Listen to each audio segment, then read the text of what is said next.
On the 5th wedding anniversary, my husband's friend asked him with a smile in French, "How does your little assistant taste?" After my husband affectionately handed me a piece of cantaloupe that I liked the most, he casually replied in French in the same way, very young and tender. "Remember to help me keep it for my wife. If she finds out, she will definitely leave me." Everyone immediately burst into laughter and repeatedly promised to keep their mouths shut. I stood aside, my knuckles turning white as I grasped the wine glass. They didn't know that I could understand French. I had already discovered that my husband had a mistress outside long ago, but I didn't confront him, cry, or make a scene. I just silently submitted an application to go to the National Closed Scientific Research Institute. Point 3. 3 days later, I would leave him forever, as he had wished. Out of the corner of my eye, I noticed that I hadn't taken a bite of the cantaloupe. Hamza looked at me worriedly and asked in Chinese, "Kani dear, what's wrong?" Looking at him with his eyes full of affection for me, I just felt ironic. He had just discussed his little lover with others, yet now he could put on an appearance of being deeply in love with me. I couldn't help but be curious about how far his lies could go. "What were you talking about just now, Hamza?" Naturally, he pinched my cheek and smiled fondly. "We were discussing business abroad. Knowing that you don't like to hear about work matters, that's why we used French." Perhaps he had been indulging in the lap of luxury recently and forgot that I had been an exchange student in France for a while during college. Suddenly, I felt the air around me was suffocating. I pushed the man beside me away. "Go on chatting. I'm going out for a walk." Without waiting for Hamza's reply, I walked straight towards the door of the banquet hall. Along the way, I kept hearing people whispering about me, "This is Mrs. H. Hamza. She's so lucky." Not only was their wedding a sensation all over the world back then, but President Hamza also holds a ceremony on every anniversary. She's really happy. Why didn't I meet such a nice man in the past? When I heard others envy the relationship between Hamza and me, I would feel extremely sweet. But now, there wasn't a single ripple in my heart. No one knew that Hamza, who seemed to love me dearly in the eyes of the outside world, had already cheated on me. Just yesterday, I planned to give him the 5th wedding anniversary gift in advance. So, I secretly went to his office without telling anyone, wanting to surprise him. While I was dozing off in the storage cabinet in his office, the sounds of gasps suddenly woke me up. I opened my eyes and saw Hamza, who had sworn to love only me, pressing his little assistant Sarai against the Florida-ceiling window. Their naked bodies left marks on the smooth glass. After 3 hours of intimacy in the office, they tidied up their clothes and left. During those 3 hours, I had forgotten how I got through them. I only remembered that from the initial despair and breakdown to the final numbness, the moment I left the company, I knew that my marriage with Hamza was over. A cell phone ringtone interrupted my memories.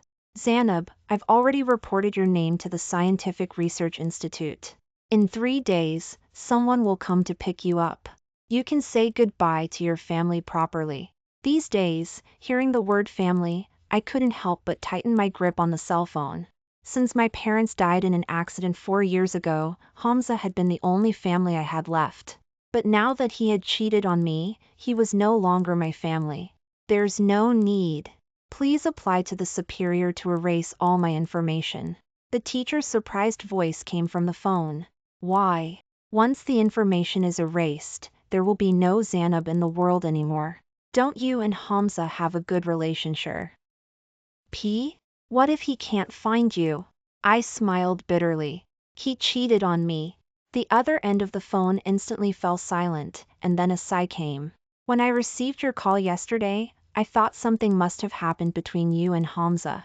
I didn't expect this." "All right, I'll help you erase the information. You can handle your affairs properly in these 3 days." Guang smiled and then curiously asked, "Father, why did you come here in person? Did you come because there's something you want to tell me?" "Your divine son's mansion has thank you, teacher."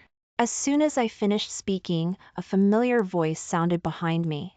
"Who cheated on someone?" I turned around and met Hamza's slightly flustered eyes.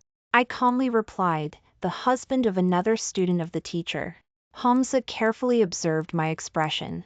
After confirming that there was nothing unusual about my expression, he secretly breathed a sigh of relief. He put his arm around my waist and dropped a kiss on the top of my head. Dear, don't worry. Cheating will never happen to me. Looking at his extremely sincere eyes, I couldn't help but ask, what if you cheated? Hamza shook his head without hesitation. Impossible. I only love you, dear. I mean, if it happened. Hamza thought for a while and then rubbed against my cheek. Then punish me by never being able to find you again. You know, dear, you're my life.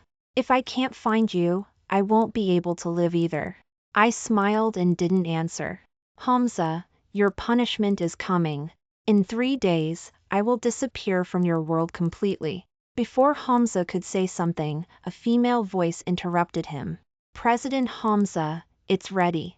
Sarai was wearing a tight hip-hugging dress and reported to Hamza in a businesslike tone, completely different from the flushed face she had in front of the floor-to-ceiling window yesterday. Hamza nodded expressionlessly and then waved his hand to let her leave. Looking at their interaction, I just felt ironic in my heart. Their acting skills were really equally good. If I hadn't witnessed their intimacy with my own eyes yesterday, I'm afraid I would have continued to be deceived by them. Hamza covered my eyes with his big hand and said gently in my ear, Dear, I've prepared a surprise for you. 5, 4, 3. After counting down the last number, Hamza let go of his hand. The moment I opened my eyes, countless fireworks shot up into the sky and bloomed into roses in the dark night. Finally, they formed the number 10 and froze in the air. Hamza put his arm around my waist and felt a bit emotional. Dear, we've been together for 10 years. How time flies. I looked up at the number in the air and was a bit dazed for a moment. Yes, it's been 10 years. From the age of 19 to 29, so many things could change. It could turn a young man who loved me deeply into a completely different person. It could also turn a sincere relationship into one full of lies. Hamza turned around and stared affectionately into my eyes. He slowly lowered his head and wanted to kiss my lips. Just when I was about to avoid it, the message reminder sound on his cell phone rang. An annoyed look of being interrupted appeared on his face. I clearly ordered that no one should disturb me today. I want to see who's so bold. When he saw the name on the screen, his face stiffened for a moment. Out of the corner of my eye, I saw the 3 big words Little Secretary at the top of the message column. Hamza coughed lightly and quietly tilted his phone sideways, tapping a few times on the screen. I clearly saw a hint of lust in his eyes. Sure enough, the next second, he said to me with an apologetic look, Dear, I'm sorry. Today is our wedding anniversary. Originally, I should have accompanied you all day long, but the company. I didn't want to hear his lies anymore and interrupted him. I understand. Work is important. Hearing my answer, Hamza breathed a sigh of relief. USU. Ally, he would definitely give me a goodbye kiss before leaving, but this time he just gave me a quick hug and then turned around and left. I paused for a moment where I stood and then asked my assistant to arrange for the guests at the banquet and followed Hamza in the direction he left. He didn't stop until he reached the underground garage. Opening the car door, Sarai, who had been expressionless just now, pouted and threw herself into his arms. President Hamza, I was so envious when I saw that fireworks show. Hamza nodded helplessly and tapped the tip of her nose. Didn't I set off fireworks for you on your birthday a few days ago? Why envy this? I promise that as long as you behave yourself and don't tell my wife about our affair, you'll have everything she has. Hearing his words, I remembered that there was a half-hour-long fireworks display over the south of the city 5 days ago. At that time, Hamza said that he was working overtime at the company at night. I even took a photo and sent it to him, teasing about which lovesick person set off the fireworks to make his beloved smile. Now that I think about it, that lovesick person was probably him, and I was really a complete fool. Sarai snorted softly and stretched out her finger to draw circles on his chest. Can't I even be jealous? Hamza caught her fidgeting hand. His voice was hoarse. Didn't you say you had something nice to show me? Sarai grabbed his tie, and their bodies pressed tightly together. President Hamza has to open it himself. It will definitely make you unable to resist. Hamza's eyes darkened. He picked up the woman in front of him horizontally and got into the car. Sarai let out a surprised cry, and the rest of her voice was blocked by Hamza as he lowered his head. As the car window rose, the car started to vibrate regularly. I leaned against the pillar behind me, and tears had already fallen uncontrollably onto the ground in big drops. Even T. Hoff, I had witnessed their intimacy with my own eyes yesterday. Seeing it for the second time today still made my heart ache uncontrollably. When we first got married, Hamza had sworn that he would accompany me all day long on every anniversary. But now, just a message from Sarai could make him forget this promise. Was he that infatuated with her? I closed my eyes and tried my best to suppress the surging emotions. In 3 more days, all of this would be over. I didn't go back to the banquet hall but went straight home to rest. In the middle of the night, I was awakened by a bang. When I was sleeping in a day's rest, Hamza was standing at the door, looking nervous. He didn't relax until he saw Mom. "Dear, why didn't you tell me when you came back? Do you know that I almost went crazy when I couldn't find you after going back to the banquet hall?" I looked at the time shown on my cell phone. It was 3 o'clock in the morning. I had come home at 9 o'clock in the evening. He had been intimate with Sarai for 6 whole hours before he remembered to look for me. How ridiculous. I wasn't feeling well, so I came back to rest first. I forgot to tell you. Perhaps after living with lies for so long, I could also casually make up an excuse to get by without changing my expression. Hamza looked scared after the event. He lay down on the bed and hugged me tightly, as if he was afraid that I would leave next time. "Next time, you must tell me where you've gone, dear. Otherwise, I'll be worried. If you disappear, I'll search the whole city to find you." I closed my eyes and didn't answer. After all, in 3 days, he wouldn't be able to find me anymore. The next morning, probably feeling guilty about what had happened last night, Hamza had someone send over a set of jewelry early in the morning.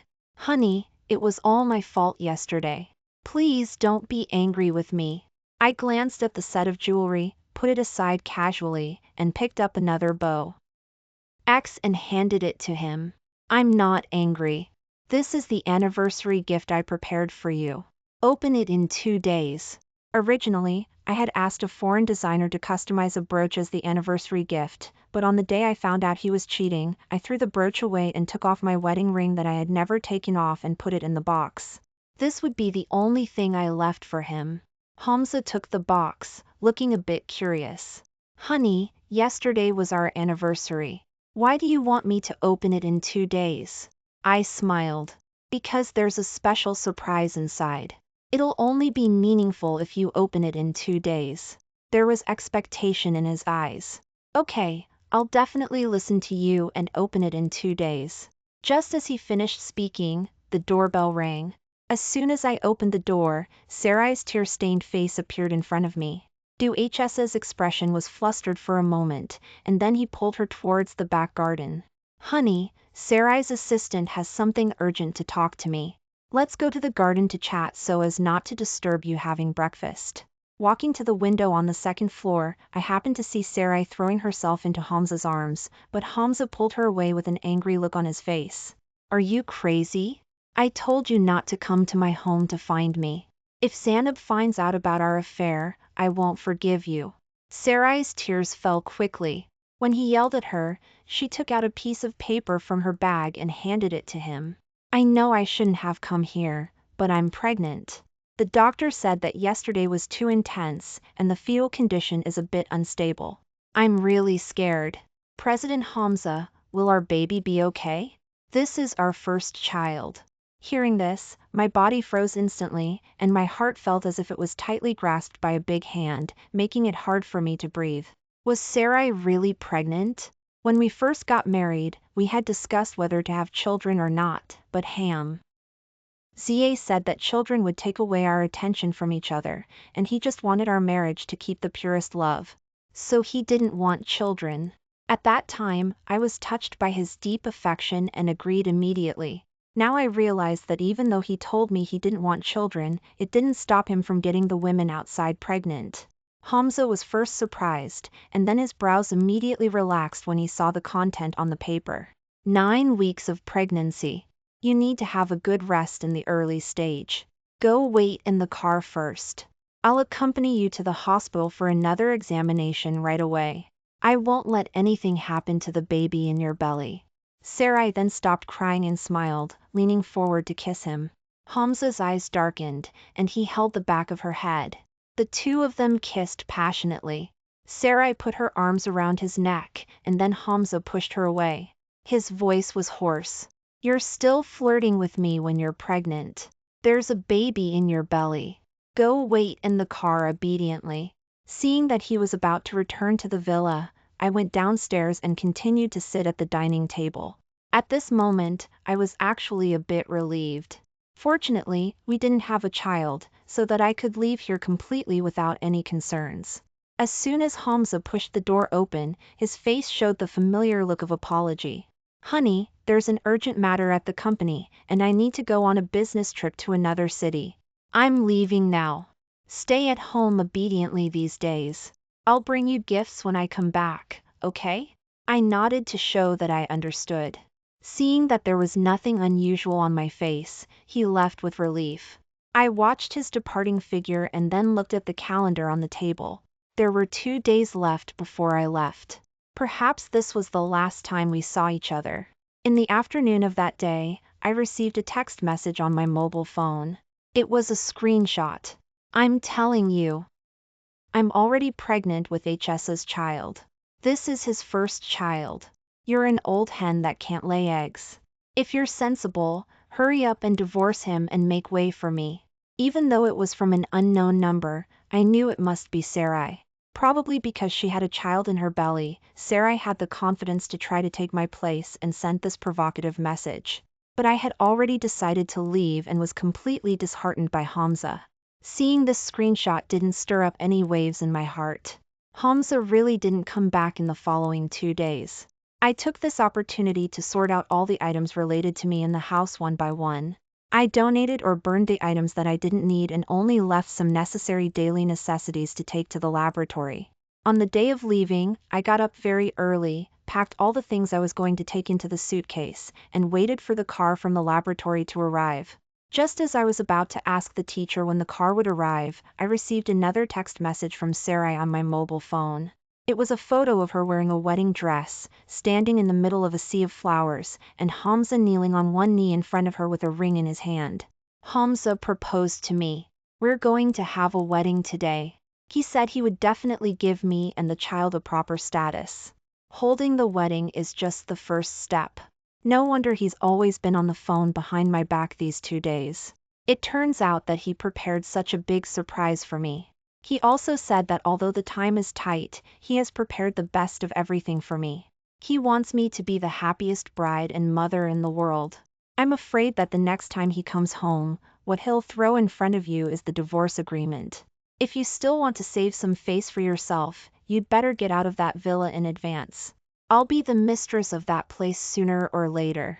This time, I replied to her, congratulations.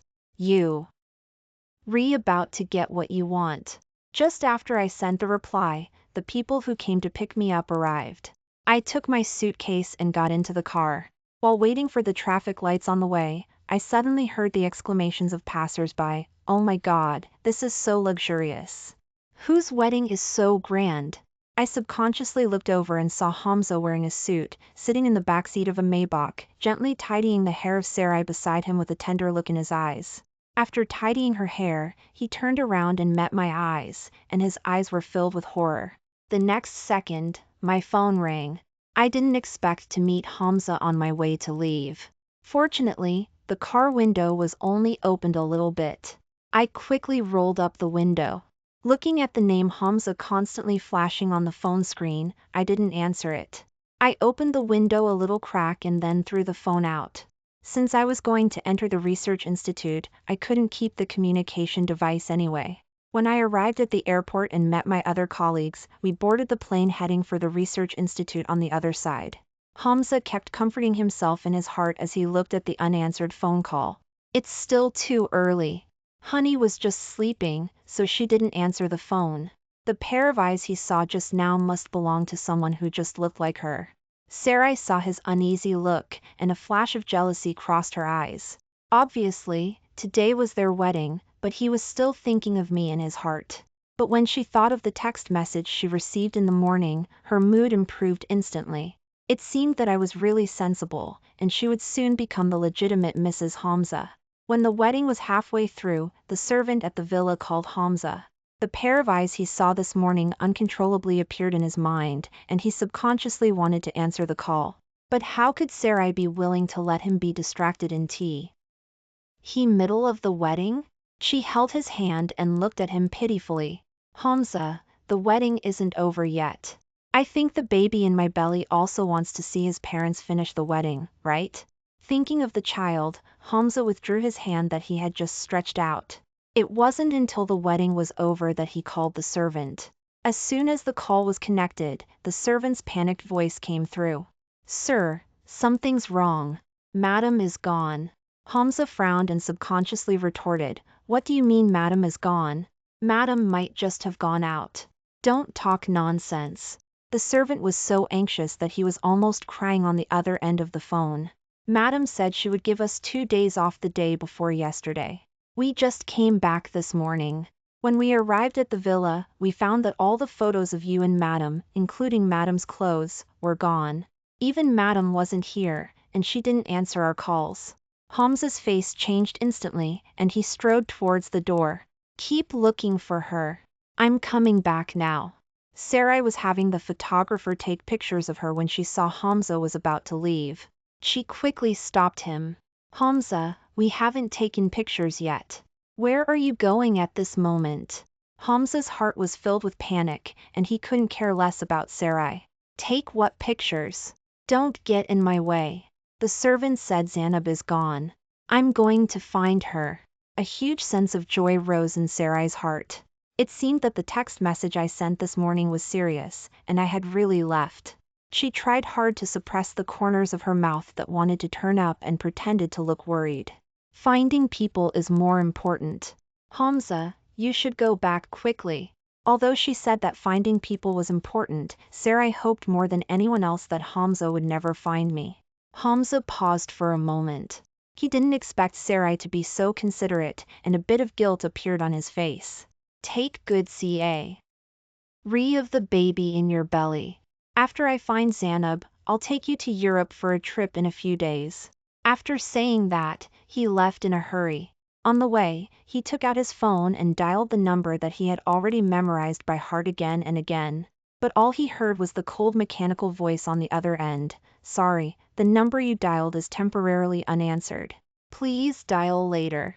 After making more than a dozen calls, he finally gave up. He stepped on the accelerator harder, and the car sped on the road like an arrow leaving the bow.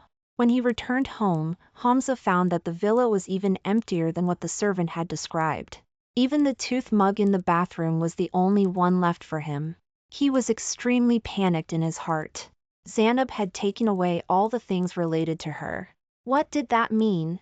Did she want to leave him? All the servants stood in front of him, trembling. A bold servant stepped forward and carefully said, Sir, did you quarrel with Madam? Did Madam run away from home in a fit of anger? Impossible, Hamza subconsciously refuted. Since he had been with me, he had always spoiled me and never had any disputes with me. Moreover, when he left 2 days ago, there was no sign at all that I was angry. 2 days ago, Hamza suddenly stopped. Sarai came to the villa to find him 2 days ago. Could it be that I had seen the relationship between them at that time? No, impossible. He had always hidden it well. He talked with Sarai in the back garden. I was having breakfast at that time. It was impossible for me to find out. After asking all the friends who knew me and finding out that no one knew where I was, Hamza became even more panicked and immediately ordered his assistant to take people to search for me all over the city. 1 night passed, but nothing was found. Hamza sat on the sofa all night long. He just couldn't figure out why I had left without any warning. Just when he was about to choose to call the police to look for someone, the assistant rushed in and handed him a mobile phone. President Hamza, this is Madam's mobile phone. Our people found it by the roadside. Hamza's heart leaped into his throat. By the roadside? Could it be that an enemy had kidnapped Zainab? He tried his best to suppress the uneasiness in his heart and turned on the mobile phone with trembling hands. After unlocking it, a text message suddenly appeared in front of him. Zainab, you're quite sensible and managed to save the last bit of your dignity. Since you've left, then never come back. From now on, I will be the rightful Mrs. Hamza, and the child in my belly will be Ham's only heir. Hamza's pupils dilated instantly. He quickly clicked in and found that there were far more than just these two messages. There were Sarai's shopping bills, the photos of his proposal to Sarai, as well as all kinds of arrogant and provocative messages. Seeing this, Hamza understood everything. It turned out that she had known about his affair for a long time. Hamza's eyes were bloodshot, and anger filled his whole chest. He had warned Sarai countless times that she must never expose the things between them to his wife. How dare she act one way in public and another in private? He immediately drove to Sarai's home. When Sarai opened the door and saw Hamza, she was pleasantly surprised. She thought that Hamza had given up looking for his wife and was now indulging in the beautiful dream of her becoming Mrs. Hamza. Soon, Hamza, have you come to take me to your home? I'll pack my luggage and go with you right now. Sarai was about to enter the house joyfully when she was unexpectedly pulled back by Hamza. His face was extremely gloomy, as if surrounded by dark clouds. Sarai, who gave you the guts to tell my wife about our affairs? Sarai couldn't help but take a few steps back and almost fell. Before she could steady herself, she was shocked into a cold sweat by his words. She naturally knew how Hamza felt about his wife, so she had been a mistress in the shadows before. However, since she found out that she was pregnant, her ambition had swollen. After all, who wouldn't want to be the legitimate Mrs. Hamza? That's why she took the risk and sent messages to his wife. Everything had been going according to her plan step by step. She had originally thought that a rich wife like Zainab would leave with a divorce agreement after finding out that her husband had an affair. She didn't expect that the messages she sent would be seen by Hamza. But she wasn't stupid enough to admit it. She pretended to be calm and shook her head. Hamza, what are you talking about? I don't understand. I just want to stay by your side. I've never thought of competing with Madam for the position, nor would I send messages to her. Did you misunderstand me? As she spoke, her eyes turned red, and she looked at Hamza with teary eyes. Before seeing those arrogant text messages, Hamza might have believed what she said, but now those words kept swirling in his mind. After hearing her sophistry, the anger burning in his eyes grew even stronger. He threw the mobile phone in front of her, and the screen showed the page of the text messages sent by Sarai. Seeing that the evidence was already in front of her, Sarai could no longer argue. She choked back sobs and grabbed Hamza's hand to explain. I know I shouldn't have done this, but I just didn't want our child to be called an illegitimate child. Could you bear to see our child being called an illegitimate child? Hamza sneered and pried her fingers off one by one. Isn't he an illegitimate child after all? I've warned you long ago that the position of Mrs. Hamza can only belong to Zainab. There's no way it could be yours. I just regarded you as a little toy to relieve my boredom. How can you compare to Zab's position in my heart? If you had stayed quietly by my side after the child was born, I would have given you enough money to ensure that you could live a comfortable life for the rest of your life. But since you violated what I said first, don't blame me for being rude. After saying that, he clapped his hands. 2 bodyguards came in from outside and grabbed Sarai, one on each side, and walked towards the door. Sarai panicked instantly. Hamza, I know I'm wrong. I shouldn't have provoked Madam. But now that Madam has left and won't come back, and I'm pregnant with your child, can't we be together nicely in the future? Hearing the word left, Hamza's eyes became extremely fierce. He grabbed Sarai's chin forcefully with his big hand, leaving deep fingerprints. Zainab will come back as long as I apologize to her. She will surely forgive me. But you, the chief culprit who caused our separation, I won't give you another chance to appear in front of Zainab. Sarai immediately struggled and begged for mercy. Hamza, there's still your child in my belly. This is your first child. Don't you want him? Hamza sneered and waved his hand to let the bodyguards take her away. Child, it's just an embryo. I won't let it stay. take her to the hospital. After getting rid of the child, throw her out. Sarai didn't expect that he didn't even care about the child. She begged even louder, but Hamza didn't even look at her. After dealing with Sarai, Hamza once again devoted all his energy to looking for his wife. However, whether it was calling the police or posting missing person notices, he still couldn't find any trace of her. Even the police said that they couldn't find any information about her at all. It was as if she had disappeared into thin air. At this time, Hamza remembered the question she had asked him on their anniversary. At that time, he replied that if he had an affair, he would be punished by never being able to find her. Unexpectedly, his words had come true. Every night when Hamza returned to the villa, he felt cold. The home that had once brought him infinite warmth now only brought him pain. Suddenly, he remembered that before she left, she had given him a small box and asked him to open it 2 days later, which was the day she left. But the sudden disappearance of his wife had made him completely forget about this matter. Until now, a glimmer of hope rose in his heart. Perhaps there was an address in the box. Maybe she had just left in a fit of anger and was still waiting for him to admit his mistake. He carefully took out the box and opened it with trembling hands, only to find a ring lying quietly inside. It was exactly the wedding ring that they had promised each other never to take off when they got married. At this moment, the last glimmer of hope in his heart was shattered. He regretted it terribly. Why had he had an affair with Sarai in the first place? He just felt that in the past 10 years, except for his wife, he hadn't been with any other women, and life had been a bit dull. Moreover, every time he attended dinner parties and saw that all his friends in the circle were accompanied by different women, he had impulsively gotten together with Sarai. But he had never thought of divorcing his wife. In his heart, she was the only one he loved.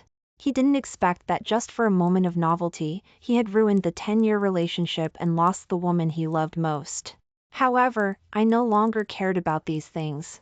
Since graduating and marrying Hamza, I hadn't touched laboratory equipment for several years and was quite rusty. I also didn't want to disappoint my teacher who had high expectations of me.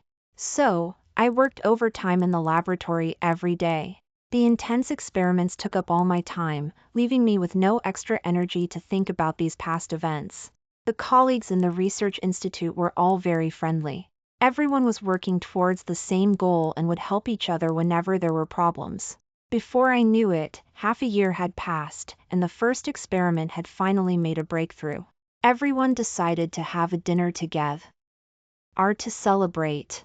But I didn't expect that the last person I wanted to see would show up during the dinner.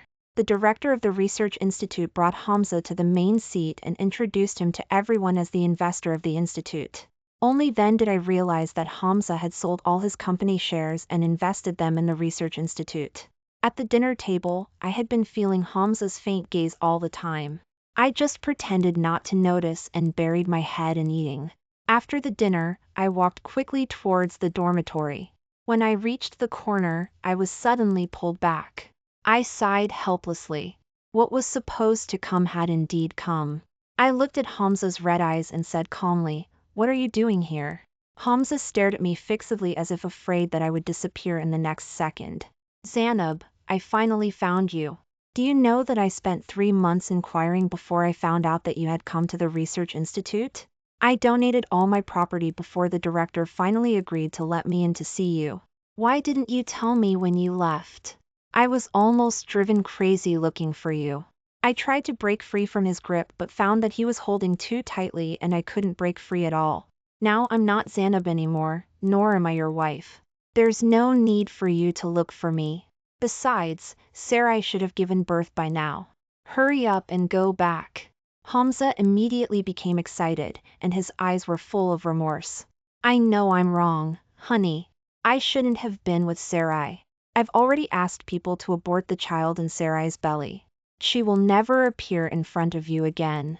Will you come home with me?" I frowned. I didn't expect that Hamza could be so cruel as to have his own flesh and blood aborted. Now I even doubted whether I had ever seen his true face clearly during the 10 years we were together. Once unfaithful, always untrusted. In my eyes, he had already been sentenced to death. I would never forgive him. "Hamza, still wanted to say something, but the security guards of the research institute came to him and told him that his time was up and he had to leave. Seeing this, I breathed a sigh of relief and turned around to prepare to go back to the dormitory to rest. Just as I was about to step into the dormitory gate, a desperate shout came from behind. Zainab, if I hadn't had an affair or if I had broken off my relationship with Sarai in time, would you not have left me? I paused for a moment and then entered the dormitory as if I hadn't heard anything. After all, there are no ifs in this world. The end. I proposed divorce when Nathan was at his busiest. He didn't even look up, with the word impatient written on his brow, and said, "If you've thought it through, the custody of the child will be mine." As if he was certain that I would compromise for the child. I smiled and placed a bank card on his desk. "The betrayal gift you gave me back then was 288,000 yuan. I'll also transfer Naomi's alimony into this card in the future. Happy divorce, Nathan." A divorce lawyer actually got divorced herself. When I posted a photo of my divorce certificate on Moments, someone made fun of me in the comments section. I smiled faintly and replied, "It's a pity that a divorce lawyer can't handle other people's divorces." I had been married to Nathan for 12 years, and we had a child together for 10 years, yet we ended up in a situation where we were estranged from each other. The reason for this was really lamentable. He was handling the divorce lawsuit for his first love and had been working on it for 3 years, but she still hadn't managed to get divorced. It was only Nathan who had a filter on his first love. He always thought that the reasons were complicated and intertwined, and that if he wasn't careful, his first love would fall into an abyss. So he needed to be extremely cautious. In my opinion, it was simply that the woman wasn't open-minded enough. She was greedy for the property of her husband, who was violent at home and had affairs and wanted more. She also clung to her position as a victim. The continuous attention on the internet kept her in the spotlight, allowing this fourth-tier actress to have continuous exposure. Not to mention getting roles in movies and TV series, she had appeared in no less than 100 magazines, variety shows, and interviews in these 3 years. I then put the photo of my divorce certificate on my Weibo account, which had just over 10 followers, and at Heidi with a teasing caption, "Look, divorce isn't that difficult as long as you're willing to leave the marriage with nothing." The fans who pitted her immediately flooded into my account, and the abusive words were deafening. My number of followers was increasing exponentially. Eventually, of course, they were all haters. Perhaps they would quickly dig out my personal information and stage an even bigger online outrage, which would directly affect my career, personal life, relatives, and friends. Actually, I didn't care much. I kind of wanted to see who Nathan would choose. If Naomi's life was also troubled, Nathan called me soon. I thought he would scold me, order me to delete that ambiguous Weibo post, and warn me not to do meaningless things. But he didn't. His tone sounded a bit tired. He said, "Quinn, you know that I always see things through. Since I took on Heidi's lawsuit, I have to be responsible to the end." I gave a soft H, and then he hesitated for a long time, unable to swallow his pride and coax me. He said in a tone that seemed to put himself on a moral high ground, "If you're divorcing me because of her, it's really unnecessary." It was as if he was scolding me for being immature. "The heart is on the left side of the chest," I replied. "Nathan, touch your conscience and tell me. In these 3 years, were you acting out of professional ethics and a sense of seeing things through, or out of your own selfish motives?" He didn't even think about it. My profession as a lawyer. I sneered. "In these 3 years, there were 7 times when you promised Naomi that you would accompany him to the amusement park, the museum, or the children's palace, but you were always called away by a phone call. And I had to cover for you. I couldn't say that you were going to save your unforgettable first love. I could only say that you were a hero, that you had criticized many disgraceful behaviors in marriages, and helped countless men and women start a new life." Silence fell on the other end. I took a look at my phone and saw that the call was still connected. Perhaps the neglect of the child had made him feel guilty. I didn't mind making him feel even more guilty and continued, "Nathan, haven't you ever wondered why Naomi, who used to be so clingy to you, suddenly became independent and silent, stopped begging you to accompany him, stopped happily asking you to teach him to study, and stopped sweetly calling you daddy? The way you two get along is more like roommates sharing a rental place with different schedules. At most, you just nod to each other when you meet. In these 3 years, I had endured Nathan's coldness, Naomi's emotions, and from time to time the embarrassment Heidi gave me. Enough was enough. I closed my eyes and said sarcastically, "You're already a disgusting husband. Since you have the custody of the child, don't be a nauseating father anymore." I had an agreement with Nathan that I would pick Naomi up from school every Friday night, and Naomi would stay with me during the day on Saturday.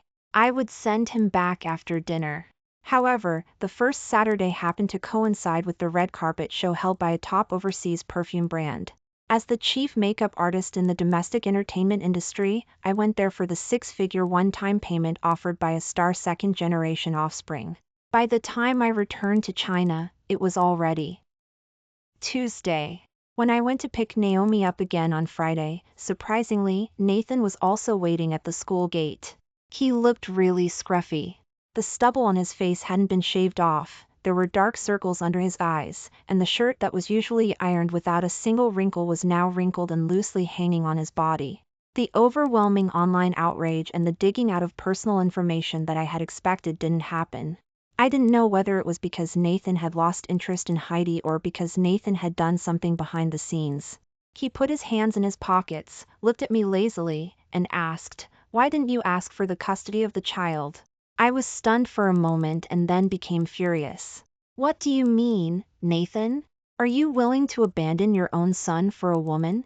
This was different from what I knew about him. Nathan was a very responsible person. We had been together for 12 years.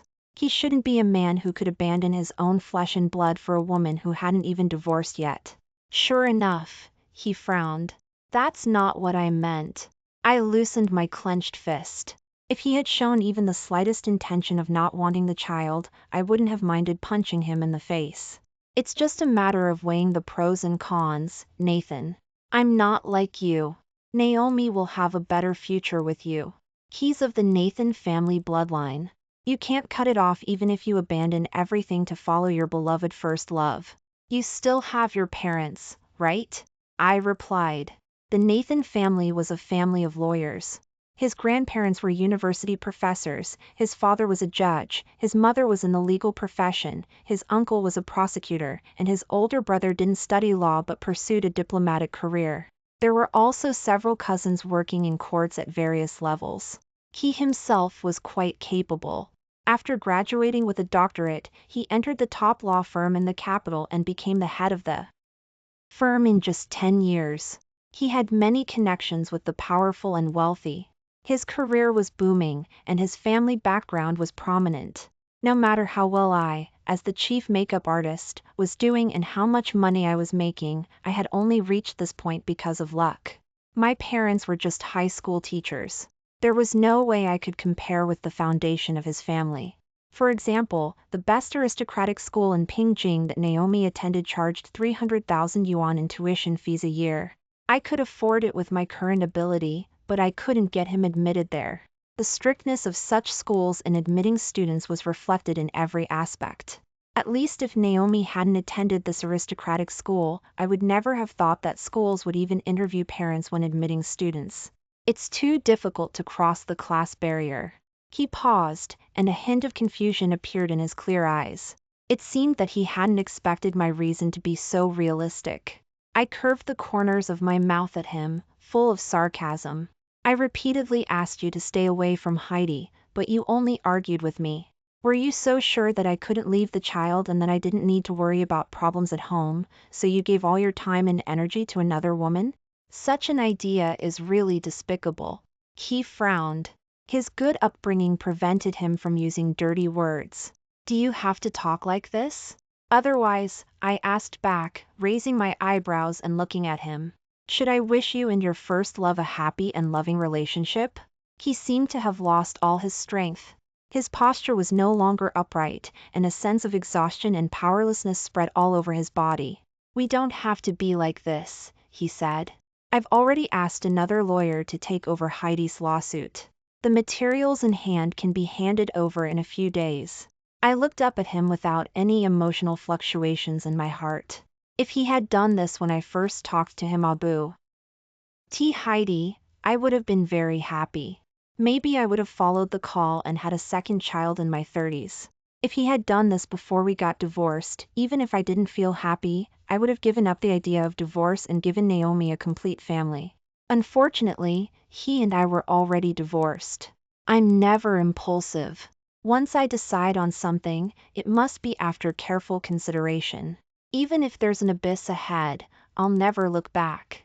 Only doing this after the Nathan, you're even more despicable than I thought. I replied. I actually didn't want things to come to this. Even though Nathan was always thinking about Heidi, he had the Nathan family behind him. His older brother was at the height of his career. Nathan didn't care what others thought of him, but he couldn't let himself become a stain on his brother's resume. So I always believed that Nathan and Heidi had a pure relationship between a lawyer and a client. That was also the reason why I turned a blind eye to Nathan. But she shouldn't have involved Naomi, and Nathan shouldn't have repeatedly put his son in second place for this woman. I only found out later that last month, Nathan had promised to take Naomi climbing. Halfway there, he received a call from Heidi and hurriedly took Naomi there. At that time, Heidi's assistant, taking advantage of Nathan's inattention to Naomi, pinched his cheek and told him that Heidi would be his new mother. After coming back, Naomi summoned up the courage to talk to Nathan, but Nathan thought that I was using our son to force him to break off relations with Heidi. Nathan had an argument with me later. When Naomi told the whole story in tears, Nathan felt instantly guilty. Unfortunately, he didn't apologize. He left home and didn't come back for 2 consecutive days. When he came back, he prepared a pearl necklace for me and brought expensive toys for Naomi, sincerely expressing his apology. I just found it ridiculous. It was also because of this incident that I won Ted to break up with this man. He made me look down on him. However, his family background was useful to Naomi. I had to keep the child here and couldn't let Heidi bully Naomi again in the future. So I simply decided to completely ruin Heidi's reputation and eliminate the threat she posed. I spent money to hire people to create momentum for my Weibo. When the public opinion reached its peak, all the despicable things Heidi had done in the past would be exposed, and she would be labeled as a home wrecker. But the hot search didn't take off. Nathan didn't have as much influence as I did in the entertainment industry, and I didn't take Heidi's small workshop seriously at all. After careful consideration, I thought these two didn't have the ability to compete with me. I wondered who was helping Heidi. After careful thought, my eyes fell on Nathan's uncle, a ruthless businessman whom I quite admired. I still remembered that when Nathan introduced me to his family, none of the other members of the Nathan family were optimistic about us, only this uncle supported my marriage to Nathan against all odds. Afterwards, I asked him why he was so optimistic about me. He lit a cigarette and smoked. The cigarette but flickered on and off, just as unpredictable as he was. He said the Nathan family needs a business person. Nathan's uncle, no matter how close he was just an uncle. A husband and wife are in a relationship where they will either thrive together or decline together. At that time, I thought this man shouldn't be offended. I didn't do business before. At first, I was deterred by the failure of my college startup. Later, it was because of my bad temper. I was afraid that if I got angry during business negotiations, I would directly pick up the ashtray and hit someone on the head. However, I had quite some insights into funds and stocks and managed to squeeze into the circle of experts. I kept this matter a strict secret, and even my parents didn't know about it. Now, due to a lung cancer operation the year before last, Nathan's uncle had already quit smoking. When he had a craving for cigarettes, he liked to play with walnuts in his hands. The marks of time on his face were very faint. Perhaps because he was well off, he looked just over 40 years old. It's not me, he said. I won't interfere in the emotional affairs between you and your husband. Aren't you afraid that I'll plot against Heidi and also completely ruin the reputation of your precious nephew? I had always been outspoken. He looked up at me, and his eyes gradually changed from the calculating look of a businessman in the past to an appreciation and concern for a junior. It won't come to that. Nathan wouldn't cheat on you. Even if the matter gets blown up, in the end, he'll just be called a scumbag by others. For the Nathan family, it's just a matter of losing a bit of face. You know, when a family is powerful enough, there will inevitably be some conflicts. But what does it matter? Others will only dare to gossip behind our backs. When they meet us in person, they'll still try to please us. Quinn, I took a liking to you because I wanted to help the Nathan family. Facts have proved that you do have the ability and means. The Nathan family already has a shining star. As for Nathan, as long as you don't go too far, the Nathan family won't care what you do. He had the confidence of being sure of victory. I said, so I tried to find signs of lying on his face but failed. So I had to leave. I then contacted my good sister Cherry, who was far away in Paris, and wanted to ask her if she was the one who suppressed the hot search. She denied it and provided me with a clue, Isaiah. Memories flooded back like waves, one after another. I first met Isaiah at the beginning of the second semester of my sophomore year. After failing in my startup business, in order to make my comprehensive evaluation look better, I began to focus on earning credits. I had been admitted to Ping. Being from a small county town, I had witnessed the prosperity and grandeur of Pingjing, as well as its extravagance and dissipation. I had seen how outstanding the people around me were, and that some people were born with a silver spoon in their mouths. In this place full of opportunities, my once proud college entrance examination scores were nothing. I wanted to stay in Pingjing, but I knew that if I just studied hard and worked step by step after graduation, at most I could only have a place to live and eat in Pingjing. That I wanted more. I wanted to put down roots here and thrive for generations to come. For the sake of the lecture credits worth just a few tenths of a point, I carried my laptop and went to the lecture hall early to grab a seat. Perhaps the lecturer that day was a tycoon in a certain field. I arrived 40 minutes early, but almost all the seats were already taken. I bent down and found an edge seat to sit down. I opened my laptop, on which were densely written my insights and analyses of the stock market. I was learning how to trade stocks. Isaiah sat beside me. He was dressed very low-key, wearing a mask and a baseball ball cap. Under the not-so-bright lights in the lecture hall, I couldn't even see his eyes clearly. The lecturer on the stage was speaking passionately, while I was frowning, taking notes, and marking things down in the audience. Then Isaiah suddenly leaned closer to me, and his magnetic voice was very low. A student from the School of Business coming to listen to an archaeology lecture. I looked up at him. Since he was wrapped up tightly, I quickly lowered my head again. I'm from the School of Mathematics. I'm here to earn credits. He folded his hands on his knees and seemed to be a little interested in what I said. The School of Mathematics. What's the direction of your graduation thesis? I replied impatiently, I'm a sophomore. I'm just exploring on my own. After the lecture ended, he handed me a business card on which were the words Isaiah. When I went back, I searched for this name online but found no information, so I threw the business card into the trash can. The second time I met Isaiah was at the end of the semester. A professor in the biological field of our school published an article in Nature, which caused a sensation. The school directly arranged a week-long lecture series. Students from all major universities in Pingjing, except for Ping University, were scrambling to come and listen. I occupied a seat early. Isaiah was still dressed low-key, walking towards me with his hands in his pockets, and said to me, "Don't you study the stock market anymore?" This time, he was only wearing a baseball cap. I looked at his face. He was refined and easygoing. His not-so-outstanding facial features were very three-dimensional, and his peach blossom eyes with a smile always made people feel affectionate. A person's aura is a strange thing. For example, a person with ordinary facial features can look a bit more attractive when combined with their own temperament and upbringing. Looking at Isaiah's calmness and the confidence accumulated from his wealthy family background, I thought to myself, which rich young master is he? I began to take the initiative to get in touch with Isaiah. That business card had long been taken away by the garbage truck. I took the initiative to ask for Isaiah's contact information using a lame excuse. Do you understand the stock market? Let's chat when you're free. At that time, I had already made a small fortune from stock trading and had the air of a newly rich person.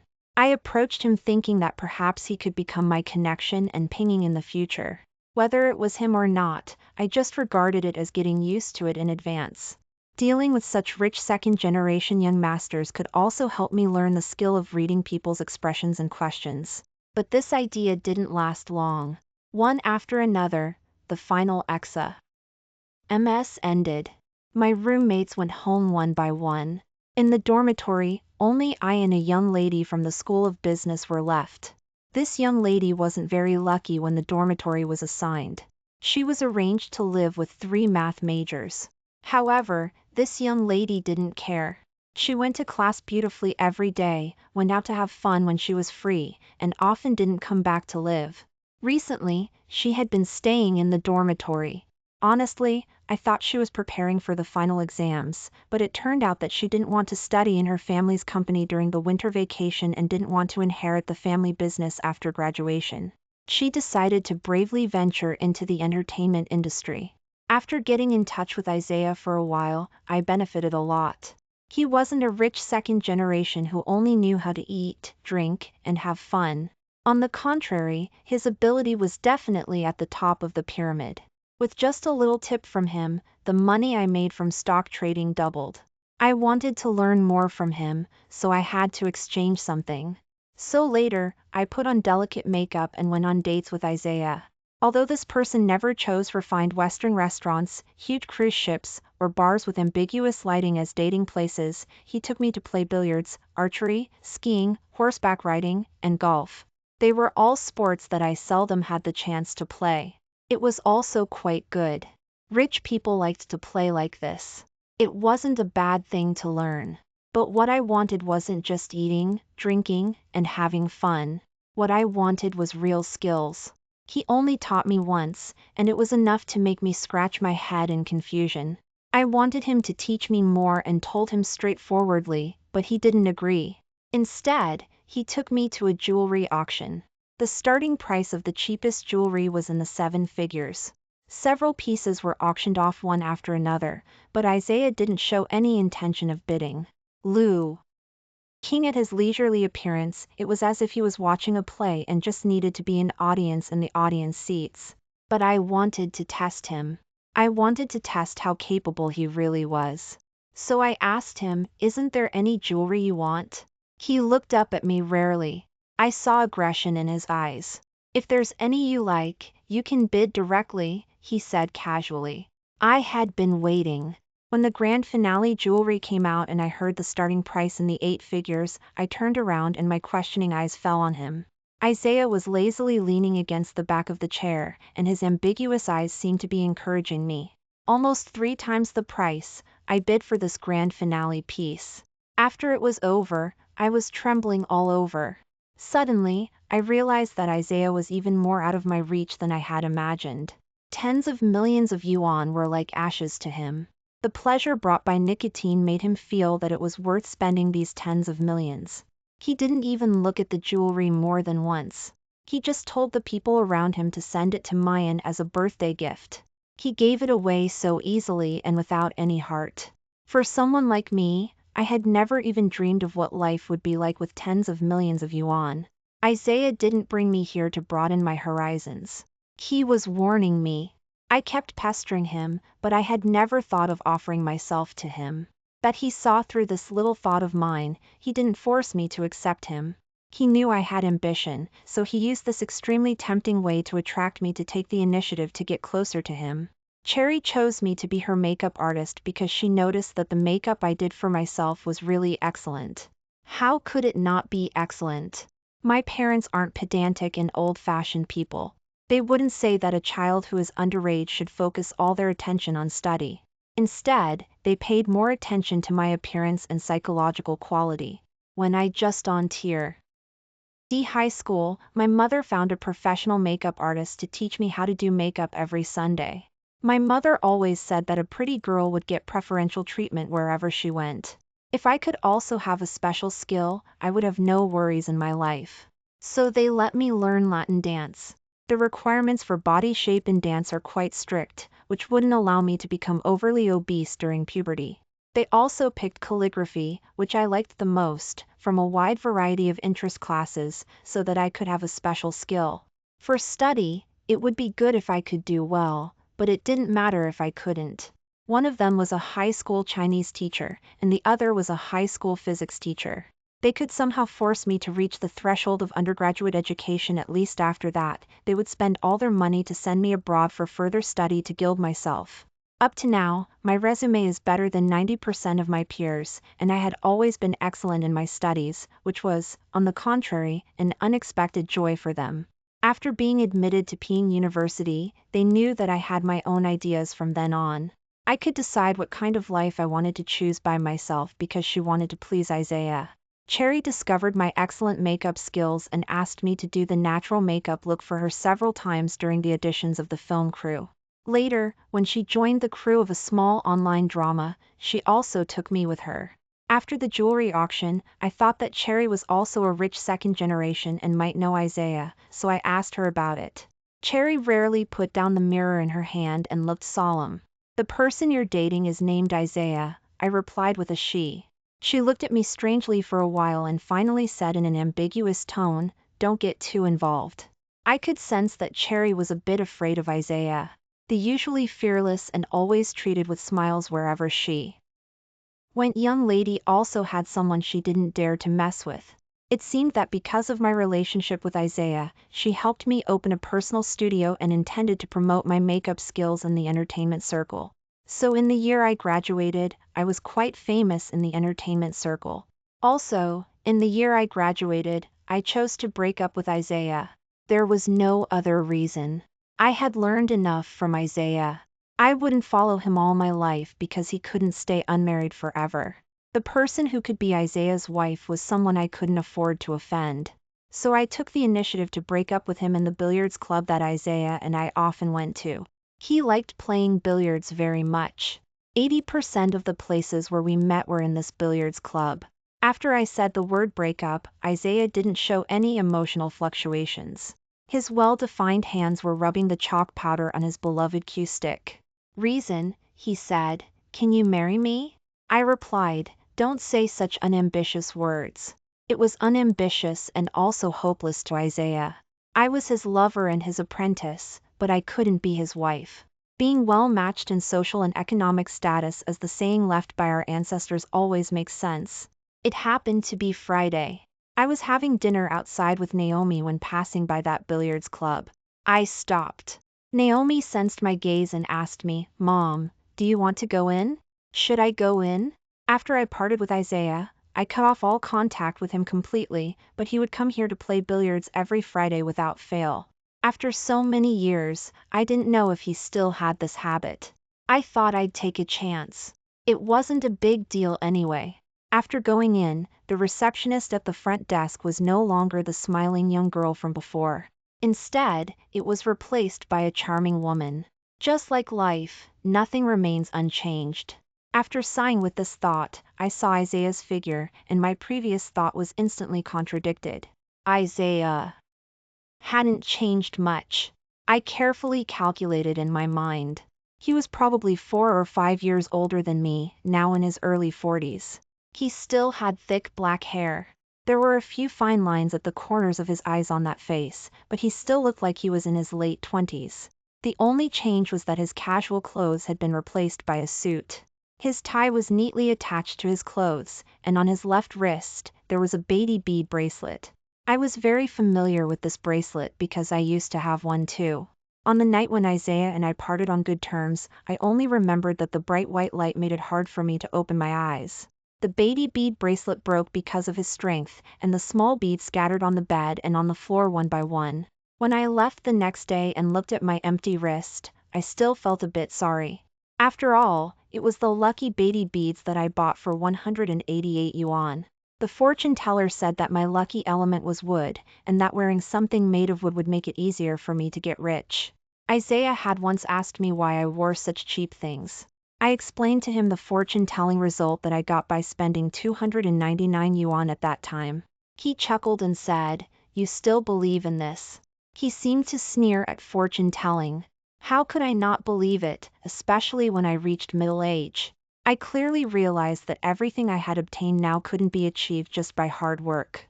There were too many people who worked harder than me. Only by attributing it to good fortune could I enjoy all these without any scruples.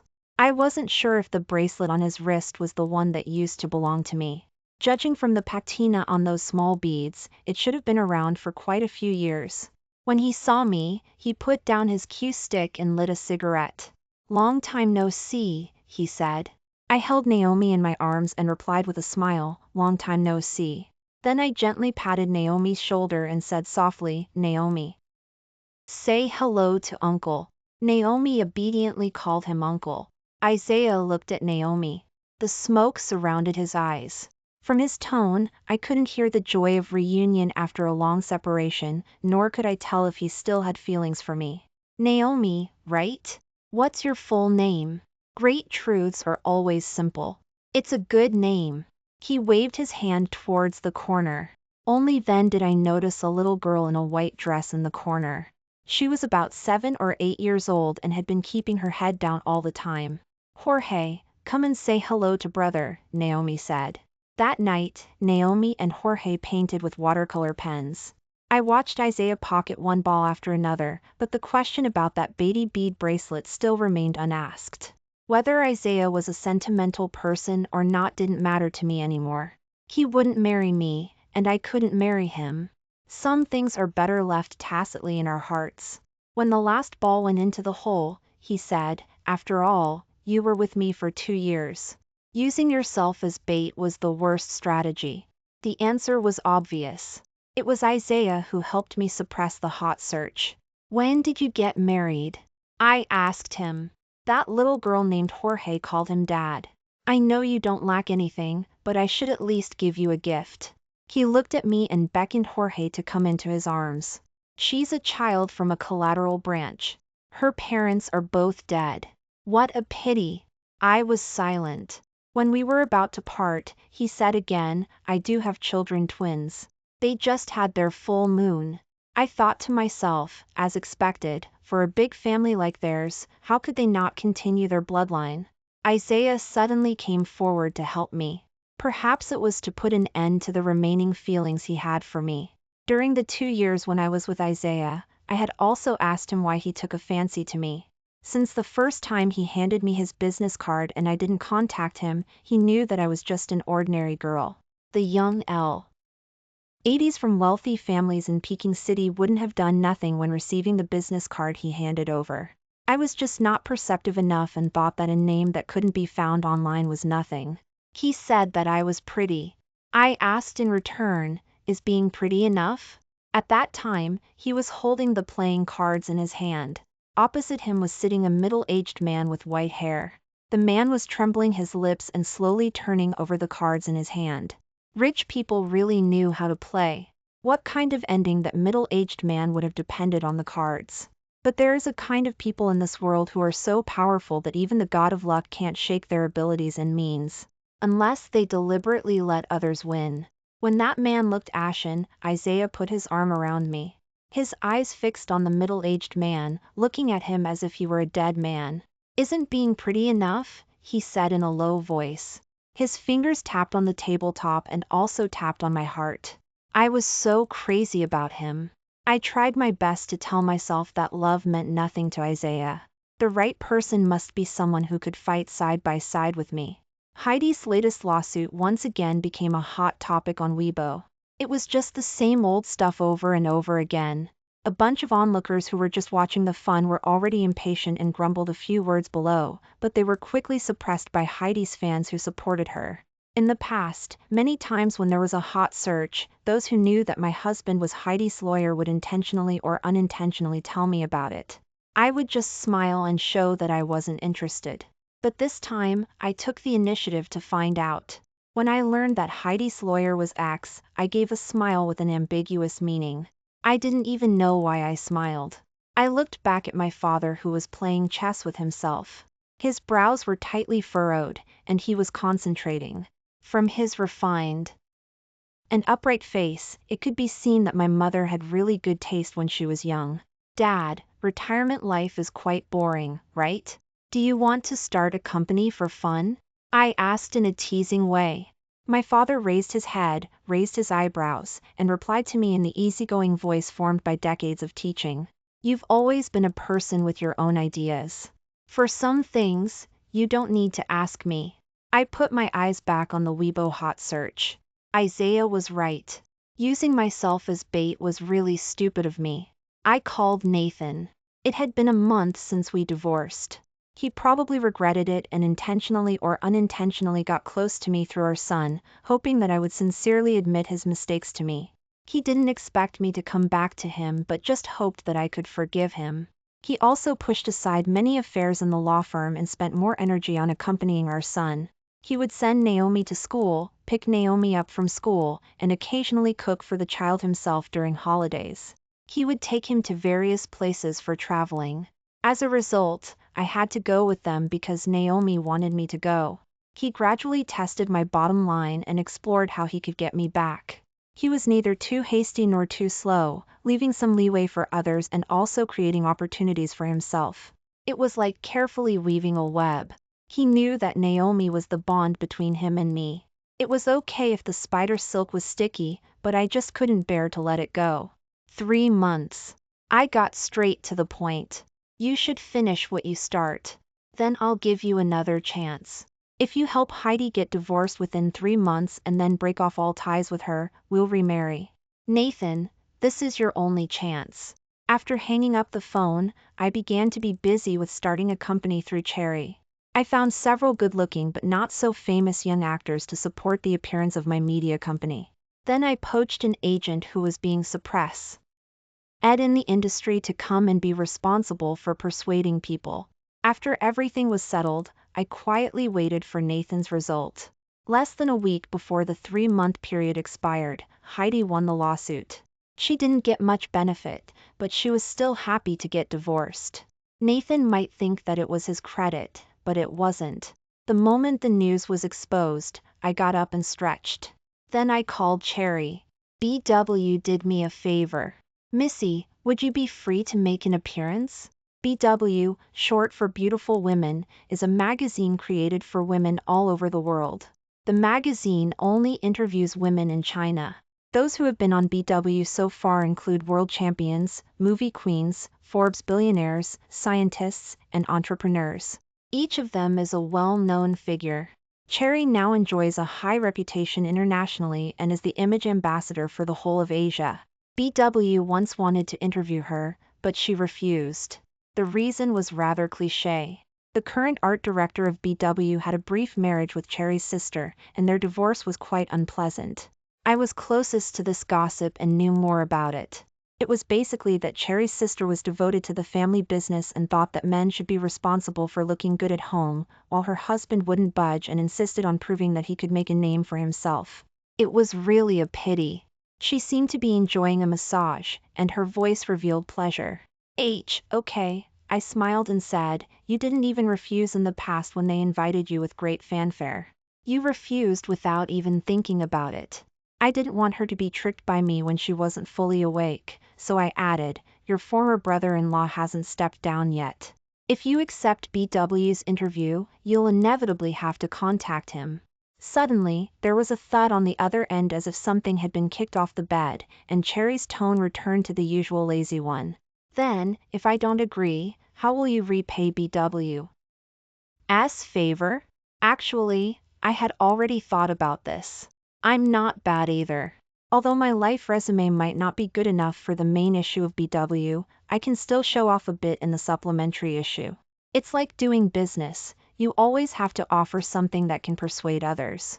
BW knew about my relationship with Cherry, so I just boasted that I could help them make a connection. I didn't answer, and then she said, you're also like my sister. Helping my sister with a trivial favor is no big deal. She seemed tired and yawned loudly before hanging up the phone. I'm Cherry's sister, her sworn sister.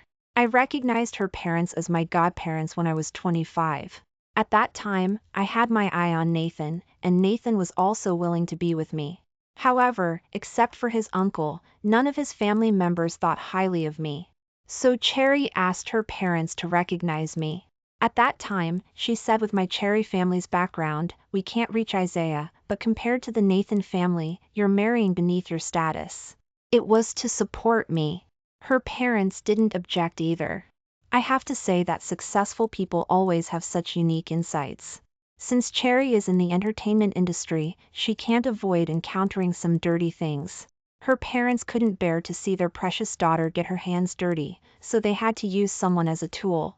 They promoted me to a high position, making me that tool to help their daughter succeed. In case of any trouble, as long as they pushed me away, it wouldn't have much impact on them.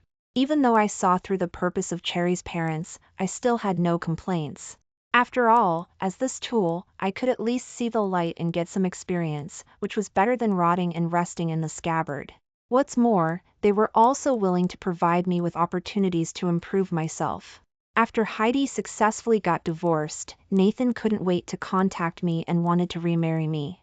It was really annoying. I kept delaying for nearly half a month. Heidi's fame grew rapidly, and she was approached by many resources. Now she looked like a person who got carried away with success. I picked a sunny day and asked Nathan to go to the Civil Affairs Bureau. It was about 500 meters from the parking lot to the Civil Affairs Bureau, a very short distance. I deliberately lagged behind him, watching him slow down to wait for me to catch up, and watching his shoulders gradually become stiff. "Did you check the hot topics on Weibo today?" I stared at the back of his head and asked. Nathan didn't turn around and said, "I don't like checking Weibo." I said again, "Take a look. Maybe you'll be interested." Only then did he turn around with his brows tightly furrowed, a bit of sadness showing in his eyes. He looked at me and said in an almost pleading tone, "I'll check it after we finish the procedures." I took my hand out of my pocket and held it up, indicating that my pocket was empty. "We can't remarry. I lied to you." By this time, Heidi should be under fierce criticism on the internet. When she was at school, in order to become famous, she flirted with the department head. After meeting a star second-generation offspring, she turned around and falsely accused the department head of forcing her. The star second-generation offspring, who was head over heels in love, got into a lawsuit because of beating someone up, which was really embarrassing. Later, in order to marry her ex-husband, she forced his ex-wife to have an abortion. It wasn't difficult for me to dig out these things. These were also the things that I had planned to expose early on. Each and every one of them was enough for Nathan to condemn her countless times. I believe that by this time, BW should have mentioned the termination of the contract to her, and she would also have to pay a large amount of liquidated damages. Why did Nathan ask me with trembling lips, even if I didn't help her with the divorce, you could still deal with her, couldn't you? Why did you make me do this unnecessary thing? It seemed that he had seen the hot topics a few months ago. When he told me that he had transferred Heidi's case to other lawyers, I thought that for Naomi's sake, it wouldn't matter if I remarried Nathan. After all, being his wife for over a decade was quite comfortable. Apart from being too confused about the Heidi matter, Nathan had always provided me with emotional support in these 10+ years. He was a qualified husband. If he hadn't handed Heidi's lawsuit to Zen, his apprentice who had been in the law firm for less than a year, what could be expected of him in the end? Heidi's case would still fall into Nathan's hands. It was really disgusting. Truly disgusting. I shrugged at Nathan and smiled brightly. "You said you always see things through. I'm just helping you fulfill that." Whether Nathan was Heidi's divorce lawyer or not didn't have much impact on my plan. As long as BW offered Heidi an opportunity to do an issue on the path of a woman who overcomes misfortune in marriage and becomes independent and strong, Heidi would definitely accept it. Firstly, BW is an international magazine, which might help increase her popularity. Secondly, being invited by a positive magazine could also help her regain some of the lost reputation. With fame and reputation, which are the foundation of a star's career, there's no worry about building a successful career. It's much more cost-effective than the money that couldn't be squeezed out of her abusive husband. So she would definitely get divorced. Even if Nathan didn't help her, she would ask someone else. But I'm the kind of person who will always seek revenge. Since Nathan made me feel disgusted, I naturally wanted to make him feel the same way. I met Nathan when I was 25. At that time, Cherry, who had already become a first-tier actress, participated as a guest helper in a workplace reality show variety called Offer Letter. I was her exclusive makeup artist. The interns invited by the production team for the first season were law students, and Nathan was among them. After the first episode was filmed, the production team arranged for the guest helpers and the interns to meet while filming the behind-the-scenes footage. Halfway through, Nathan's uncle rushed over in a hurry. He didn't care at all that a young man would lose face in front of everyone and slapped him right away. Then he spent some money with a smile to calm down the situation. At that time, another guest helper, Heidi, pushed aside all the recordings for the following dozen episodes. Nobody knew the reason. I was really curious about this gossip. I was rather naive back then and never thought that a star could have anything to do with ordinary people. Nathan's face was swollen, which affected the subsequent filming. After hearing me praise Nathan by saying he's quite handsome, Cherry pushed me to be his makeup artist. With my amazing makeup skills, I managed to make him look like a handsome guy without any flaws in front of the audience. It was impossible to make it completely flawless. I did my best and only managed to make the left half of his face look less swollen and cover up the 5 finger marks. Finally, the production team came up with the excuse of inflammation of the wisdom teeth to fool the audience. Nathan and I gradually got to know each other better. From his words and deeds, I could feel his good upbringing and wealthy family background. He was also very capable and had unique insights. Although I majored in mathematics and he in law, we could still have pleasant conversations. A good impression grew quietly. Nathan was the first to confess his love to me. After meeting his parents, I clearly felt that they didn't think much of me, but Nathan's firm attitude really moved me. Cherry always said that Nathan was my second choice. Actually, that wasn't the case. I liked Nathan's hardworking spirit, his gentlemanly demeanor, the details he provided in our relationship, and the emotional support he gave me when I told him that I had had an intimate relationship before. He replied, "For adults, it's normal. I've had one too." Emotionally, we were equal. Materially, I was worthy of him.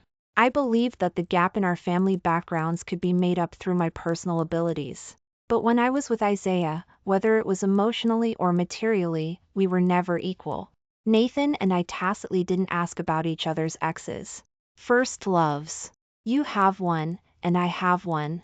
It's so fair. Asking more would be impolite. Until 3 years ago, Nathan took on Heidi's divorce lawsuit.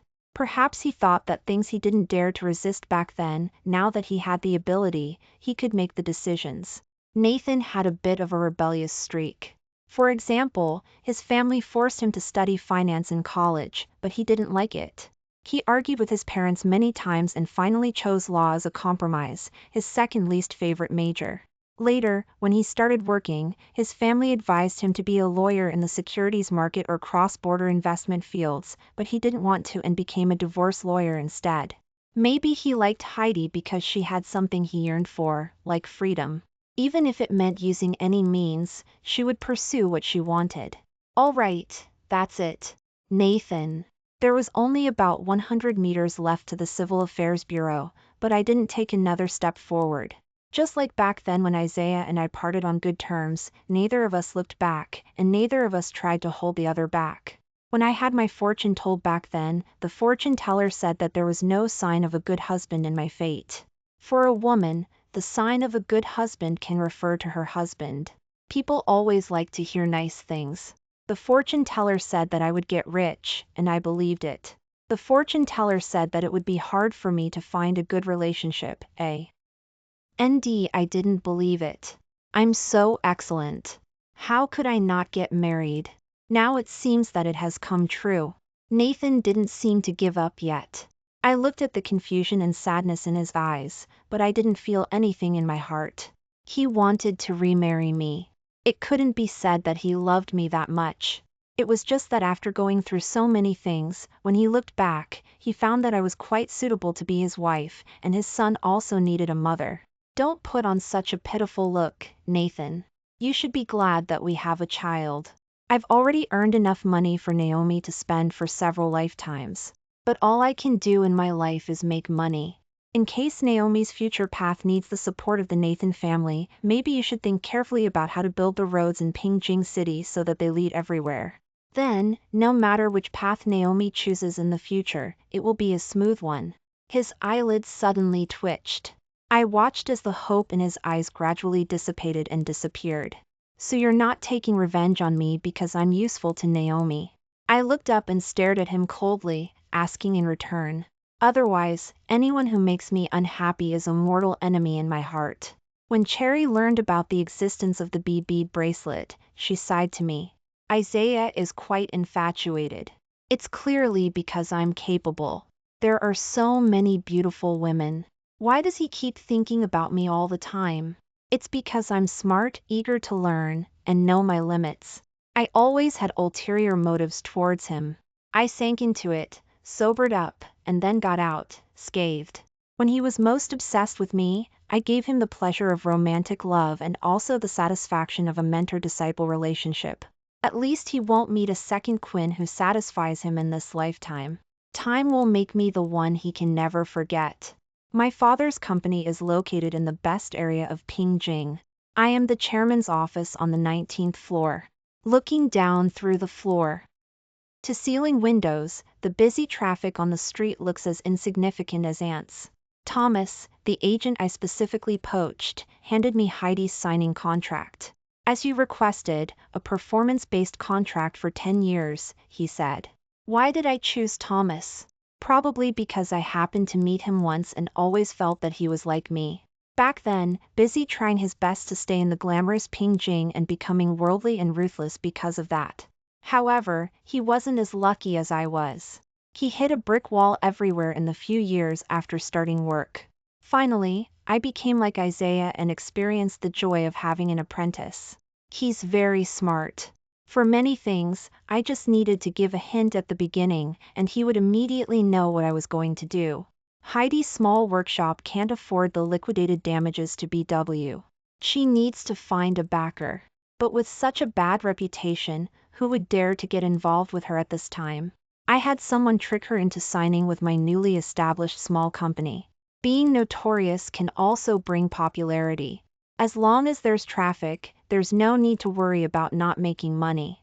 She didn't believe that this was her fate either and successfully fell into my trap, dreaming of making a comeback in the future. Isaiah once taught me that if you want to make someone completely unable to turn things around, you have to cut off all their escape routes. After signing Heidi, if I don't give her resources or promote her, the money she owes me will keep increasing. In 10 years, she'll be past her prime, losing her beauty. She won't be able to pay off the debt even by selling herself and will completely become a deadbeat. She'll lose her reputation in her later years and live in poverty until she dies. Miss Quinn, do you need to meet her? Thomas asked me. Let her know that you're the daughter of the chairman. He really lives up to being the person I chose. He's quite good at hitting people where it hurts. I looked out of the floor-to-ceiling window again. It was a sunny day with no clouds in the sky. From the age of 18 to 37, in Pingjing for 19 years, I've reached a height that I couldn't even dream of before. It's enough. Sometimes we have to accept our fate. Let's wait a little longer. I heard myself say, wait until next year when the executive director of the company is changed to me, and then give her a surprise.